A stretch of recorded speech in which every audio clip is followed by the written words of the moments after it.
Once you've begun laying in your shots, you'll often want to change a few things around.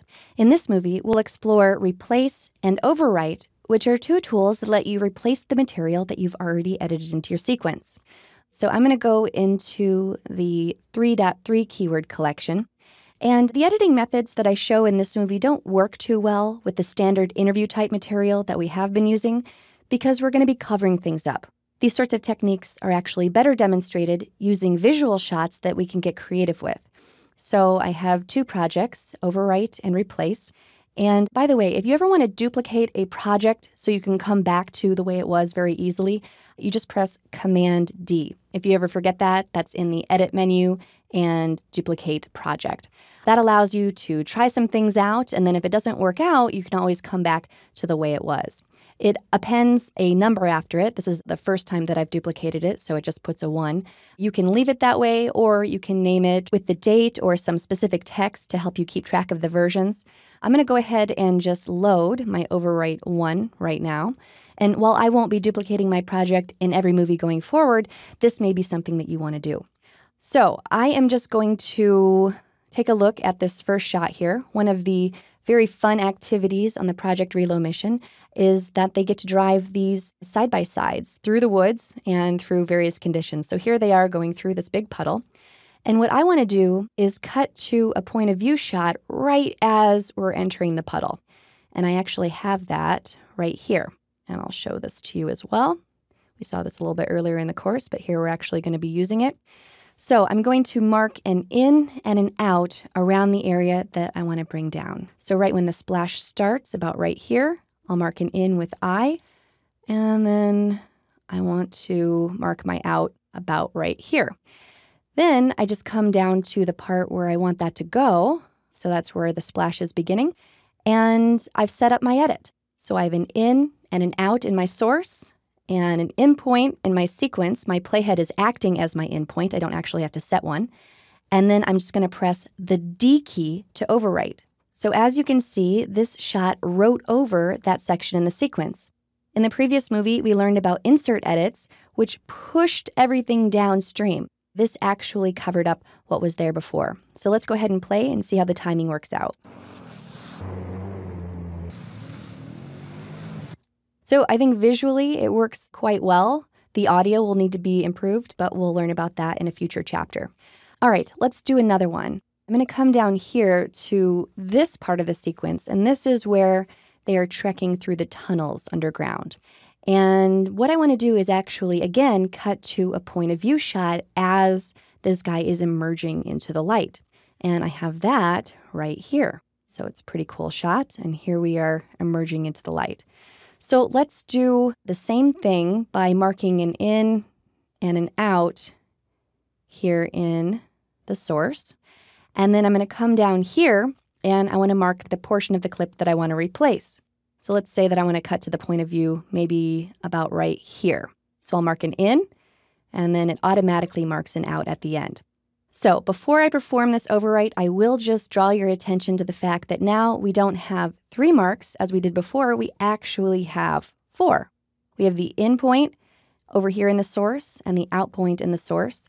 And we have the in point in the timeline and the out point in the timeline. So if I just perform a standard overwrite edit, I want to show you what happens. So I'm just going to press D and I have my point of view shot and I actually do not get to my out point. In fact, if you look here, my orange line shows me the portion that was overwritten, and it's the beginning. And that's because a standard overwrite will always front time the edit. So it comes from the in point and counts forward. Let me undo that, Command Z. And this time, instead of pressing D, I'm going to perform a back-timed overwrite edit so that hopefully we will end at this spot right here. And so I'm going to add a modifier to that. It's Shift D. And so here in the source, you can see that the orange line is now at the end. So it back-timed it from the out point back. And let's take a look.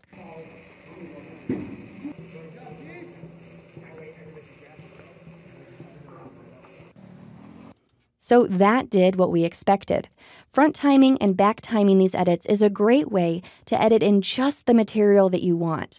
Now let's cover replace edits, which are pretty similar. I'm going to load my replace sequence, and because I duplicated the first one, I'll do this one too, Command D, and I'll edit off my duplicate. And here's some footage of the side-by-sides, and I have unpaved road going forward, unpaved road going back, and then all of a sudden we're on a paved road, and then we're back to unpaved roads. So I noticed this, and I'm like, we need to replace this shot. So I'm going to come to this shot here, which I think will work a little bit better. So let's see, I'll mark an in and an out. And I just want to check the duration of my in and out point. So I'm going to press Control D to check my duration. And we see here that it's 5 seconds and 12 frames. So remember that. I also want to check the duration of the clip that I'm replacing. So I'm just going to click on that. And then up here, you see that it's 1 second and 23 frames. So the section that I am replacing here is a lot longer. So I'm going to simply drag and drop this right on top of this clip here. There is no keyboard shortcut for replace edit. You must drag and drop. So you see the little green plus sign appear, and then when I release my mouse, I get a little pop-up menu. And there are quite a few replace options, but the outright replace is going to simply swap this marked portion into this area of the timeline. So I'll do replace. And you can see that it is, in fact, a lot longer. If I click on it, you can see that it is 5 seconds and 12 frames. So now this matches a little bit better. Again, it's probably a little bit too long, so we can always ripple trim that back if we need to. By the way, you see where my audio waveforms are yellow and red here? So that's really loud. If I play that, you'll be able to tell.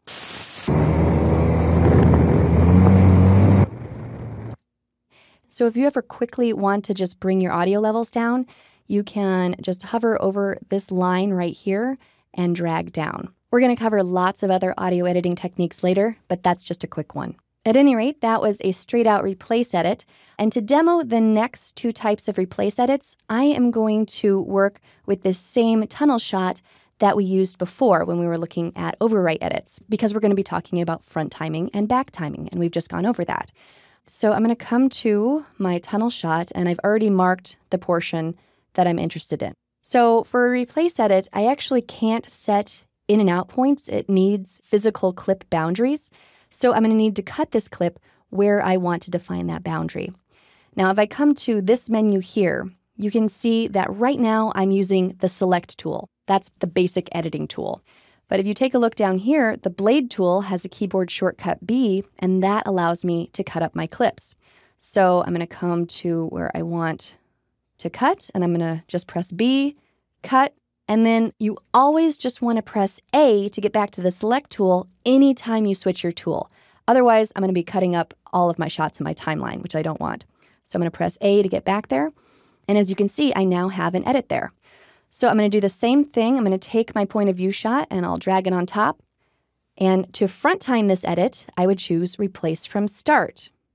And you can see, just as before, that it took it from the end point forward. And this does not get us to the end of the tunnel. If I undo that, Command Z, and again, drag it right on top of there, and replace from end, then we get to the end of the tunnel like we want. Finally, one other replace edit command that I will show you is the retiming replace edit. It can work well when you want a very specific action to fill a very specific duration. So again, I'll undo Command Z, and let's take this down, and I'll release. And I'm going to choose Replace with Retime to Fit. And what this is going to do is it's going to take everything from my in and out point and force it in this area. And you can see that it put a speed effect on it. It's going at 176% speed. And sometimes this can create a crazy speed effect, sometimes something much more subtle. I think you'll definitely be able to tell that we're going fast here, but I'll give it a play.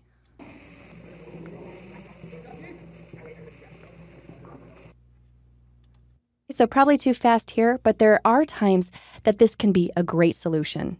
So as you can see, performing both overwrite edits and replace edits are relatively simple ways to quickly swap out your material as you're building your sequence.